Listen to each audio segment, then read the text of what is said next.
Hello, we're doing oil paintings. Now this is a very modern painting and I don't have a lot of very recent pictures, but I like this one very much. It is a oil on canvas and I'm not really sure of the date. I think it has to be painted in the last 30 years. I'm thinking 1995, 2000, that's my guess. And I'll show you the back and you'll get an indication as to why I think they're all that young. This doesn't have a lot of age to it. It's been patched, it's been framed. I notice one side has quite a wide expanse of obscured paint. The person framing it has adapted the actual picture, so he's taken a bit off this side. I suspect he felt that the picture was slightly one-sided, the building one here, and he's cut a bit off this side to even it out. I think that's reasonable. Do you find that? You find it particularly when people are trying to put it into an existing frame. If it was having a frame made, it wouldn't have been such an issue. What is the picture? Well, on the face of it, it's French, and I believe it is a French picture. I don't think this is a Chinese manufactured copy. It could be a Chinese one, but it would have been very early.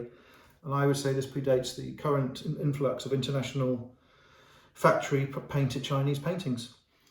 So what you have is a impressionistic, very big word, slightly impressionistic picture. That's not impressionistic, that is impressionistic. So you have a figure, an outline of a figure with a chair combined. You have a ghost-like outline of a figure. You have these indicative figures. You have cars, 90s looking cars, boxy cars. You have La Grande Brasserie Bar. You have a mansard roof, which is very much a French thing. You have a cafe, some tables. You have a boulevard. You have trees. So it's obviously going to be a big city in France. It's going to be Paris, I think.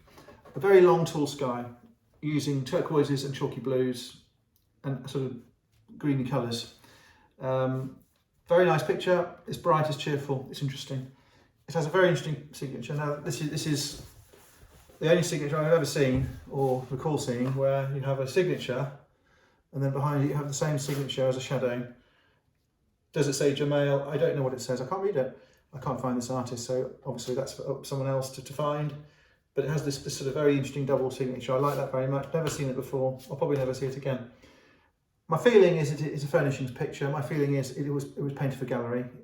Many galleries, well, there was a time when no gallery would not have a Parisian street scene. It was a staple bread and butter type pop picture for many years, still is to a degree. But even in England, you find Parisian scenes, people wanted to buy them. The tourists used to buy them. This could have been bought as a canvas in Paris, on the side of the road, a vendor in a roll, framed in England or whatever, because this painting is in England at the moment. It could have been sold with a stretcher on. So I don't know quite how, but I think it's a touristic painting. I think it's a large painting. It could have been in a gallery in Paris or elsewhere. It's not a junky bric-a-brac picture. I know it's not an old picture, and I know it's relatively easily painted, but the colours are very interesting. It's clear. You've got the essence of France. You've got the feel of France, and in the right scheme, I think that's a great thing. Does it need framing? It probably needs framing because the sides are not very tidy. You could colour the sides. You could put a simple piece of wood around it, like a gallery would. You could go and have a frame made. You could have a little tiddly frame. You could have a very wide frame. This will take a very wide frame, but bare. It will be able to withstand a wide frame. That's palette knife. That's brush. So you have a mixture. I like it very much. So it departs from some of the very old paintings I have, but it's for England, for collection. Thanks for having a look.